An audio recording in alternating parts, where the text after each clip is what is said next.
በአዲስ አበባ በተለያዩ አካባቢዎች አፈሳ እየተካሄደ እንዳለ መረጃዎች ያመለክታሉ። አፈሳው ምክንያቱ በግልጽ የታወቀ ነገር የለም። የአብይ አህመድ አገዛዝ በአማራ ክልል ለገባው ጦርነት እየደረሰበት ላለው ከፍተኛ ኪሳራ የወታደር ቁጥሩን ለመጨመር በተለያዩ አገሪቱ አካባቢዎች አስገዳጅ ብሔራዊ ውትድርና ከመጀመሩ ጋር ተያይዞ አፈሳው እየተከናወነ ሊሆን እንደሚችል ነው የሚገመተው። በአማራ ክልል በተለያዩ አካባቢዎች ዛሬም እንደ መሰንበቻው ውጊያው ተጠናክሮ ቀጥሏል። በተለይም በሸዋ ያለው ጎልቶ የሚጠቀስ ሆኗል። በአብይ አህመድ አገዛዝ በኩል እስከ መጪው ግንቦት ወር በፋኖ በኩል ያለውን ኃይል ለማዳከም የሚደረገው አዲስ ዘመቻ በዋናነት ሸዋ ላይ በተጠናከረ መልኩ እየተካሄደ ይገኛል። እነዚህን ጉዳዮች በማንሳት ከዘውትር ተሳታፊያችን ጋር መረጃ እንለዋወጣለን። በጣም ነው ማመሰግነው። እንግዲህ ከድሉ ዜናዎች እንጀምር። በርካታ ድሎች ተገኝተዋል። ሰሞኑን አገዛዙም የሚደብቀው አይደለም። ባለፈው በዘገባህ እንዳመለከትከውም መስመራዊ መኮንኖችን ጨምሮ 2 ጀነራል መኮንኖች ከፍተኛ ጉዳት የደረሰባቸው እንደሆነ ይታወቃል። አንደኛው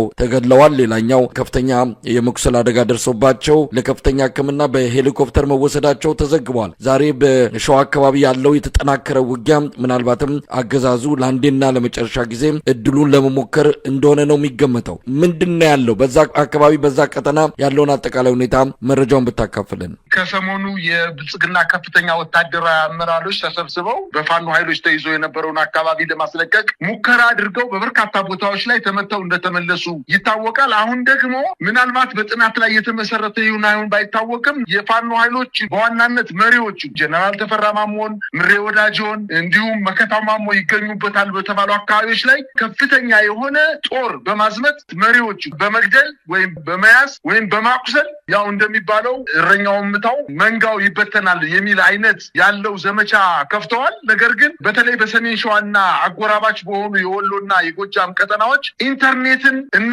ስልክን ሙሉ በሙሉ በመዝጋት በርካታ ጦር በማዝመት የፋኖ ወታደራዊ አመራሮች ቁልፍ የሆኑ ወታደራዊ አመራሮችን ከቻሉ ለመያዝ ካልቻሉ ደግሞ ለመግደል ወታደራዊ ዘመቻ ጀምረዋል። በተለይ በዋናነት የአገዛዙ በርካታ ጦር ይፋት፣ መንስ፣ መራቤቴ፣ ወግዲ፣ ከለላ፣ ሸበል በረንታ እስከ ደጀን ድረስ የዘለቀ ባሶሊበን የጁቤ ድረስ የዘለቀ እንግዲህ አማራ ፋኖ ብሔራዊ ንቅናቄ ከተመሰረተ በኋላ አንደኛው ዞን ወደ ሌላኛው ዞን ተሻግሮ ገዛ እንዳይሰጥ ለማድረግ በሚመስል ሁኔታ እነዚህን የሰሜን ሸዋ አጎራባች የሆኑ የሸዋና የጎጃም ወረዳዎች ላይ ዘመቻ አድርጎ ስበርሳቸው እንዳይሰጣጡ ለማድረግ ሙከራ አድርጎ ነበረ። ነገር ግን የተቋረጠው ስልክ የተቋረጠው ኔትወርክም ሊያስቆማቸው አልቻለም። የፋኖች በርካታ ኃይል ወደ ግንባር አስጠው በመልሶ ማጥቃትና በከበባ ከፍተኛ ጉዳት እያደረሱበት እንደሚገኝ ነው መረጃዎች እየጠቆሙ የሚገኙት።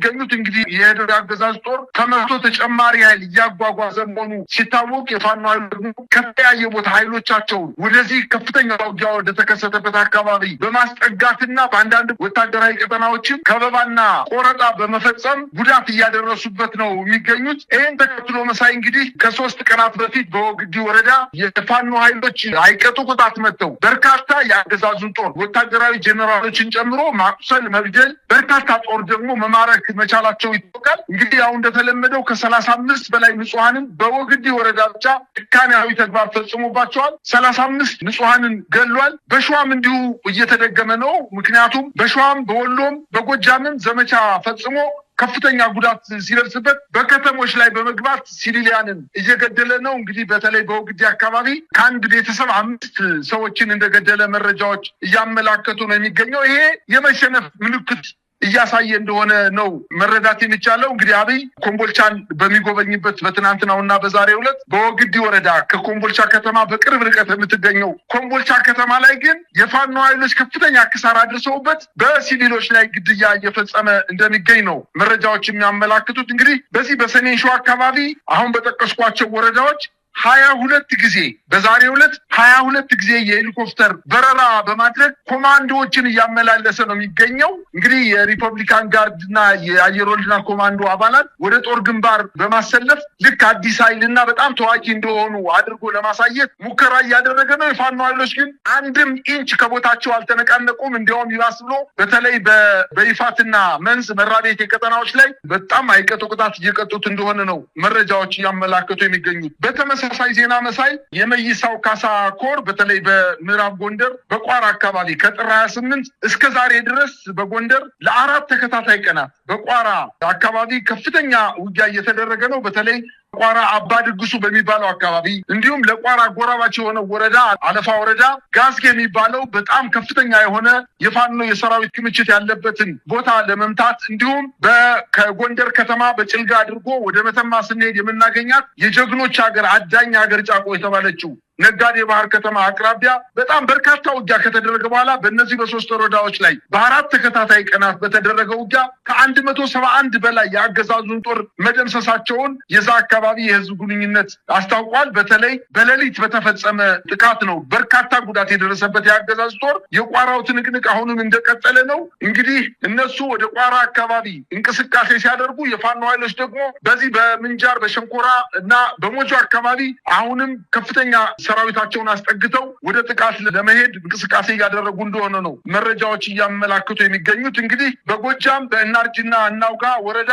አካባቢ በጣም ከፍተኛ የሆነ ሰራዊት ያሰለፈ ሲሆን እነዚህ በዋነኝነት ያደረገበት ዋነኛ ምክንያት በዛ አካባቢ የሚንቀሳቀሱ ፋኖች በተለይ በሸበል በረንታ በእናርጅና እናውጋ በደጀን አካባቢ አቆራርጠው አባይን ተሻግረው ለፋኖ ኃይሎች ገዛ ይሰጣሉ የሚል እና የማደናገሪያ ውጊያ ለመክፈት አስቦ የነበረ ቢሆንም 2 ሰዓት ባልሞላ ጊዜ ውስጥ ያንን አካባቢ በማጽዳት አሁንም ከፋኖ ኃይሎች ጋር ተቀላቅለው ከፍተኛ የሆነ ድል እያስመዘገቡ እንደሆነ ነው መረጃዎች የሚያመላክቱት። የሰሜን ሸዋው ከፍተኛ የሆነ ውጊያ ግን በተለይ በምንጃር በረህት ወረዳ እና ሀገረ ማርያም፣ በመራቤቴ ሬማ ቀጠና፣ መንዝና ባሽ ቀጠና፣ ይፋት ኤፍራታና ግድም ስምሪት የወጣው የአገዛዝ ጦር ከፍተኛ የሆነ ጉዳት እንደደረሰበት ነው የአካባቢ ምንጮቻችን እየነገሩ የሚገኙት። ከዚህ በፊትም እንደዚህ አይነት ውጊያ ያደረገ በተከታታይ በተለይ በዋናነት በሰሜን ሸዋ የፋኖ ኃይሎች አንድ ሆነው በአጭር ጊዜ ውስጥ ወደ አዲስ አበባ ለመምጣት ስትራቴጂክ ቦታ በመሆኑ 5ቱን የአየር ወለድ ክፍለ ጦሮች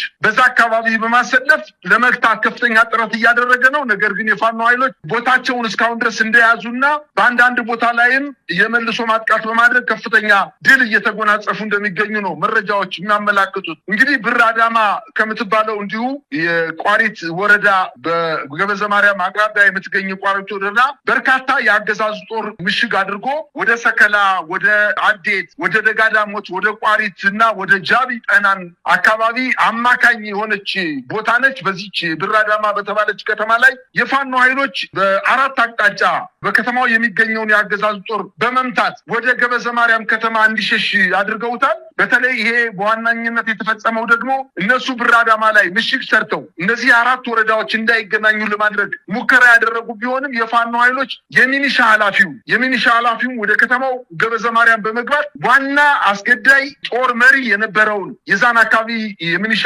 ኃላፊ 50 አለቃ ነው። ይሄንን በከተማ ኦፕሬሽን ስለመቱት እና ከፍተኛ ሽብር በመፈጠሩና አጃቢዎቹን ጨምሮ በርካታ በከተማ ላይ የነበሩ የሚኒሻ አባላት ከና አዛዦቻቸው በመደምሰሳቸው ብር አዳማ ላይ የነበረው ሽብር ላይ ሲሆን በአራት አቅጣጫ ከበባ በመፈጸም ድንገተኛ ጥቃት በማድረስ ድል መጎናጸፋቸውና ብር አዳማ አሁን በፋኖ ቁጥጥር ስር መግባቷን ነው እየተመላከተ የሚገኘው። መሳይ እንግዲህ ይሄ የሚያሳየው መሳይ ስልክ በመጥለፍ በፖለቲካዊ ሁኔታም ጠዋትና ማታ በፌስቡክ እና በትዊተር እንዲሁም በዩቲዩብ መገናኛ ብዙሃንን በመጠቀም የውሸት ዜና ፋኖ ጠፍቷል፣ ደክሟል፣ ከእንግዲህ በኋላ አቅም የለውም ለማለት ከፍተኛ ጥረት አድርጎ ነበረ። በዛ በፊትም ደግሞ የስልክ ጠለፋ በማድረግ እርስ በርሳቸው እየተጋጩ ነው፣ እየተመታቱ ነው፣ እየተገዳደሉ ነው በማለት የስልክ ጠለፋን እና የውሸት ዜናዎችን በማሰራጨት ፋኖን ለማድከም ጥረት አድርጎ ነበረ። እንግዲህ ደግሞ አሁን ምናልባት ከወር በፊት ደግሞ የደከሙ ከትግሉ ለመሸሽ የፈለጉ ሰዎችን በገንዘብ በመደለል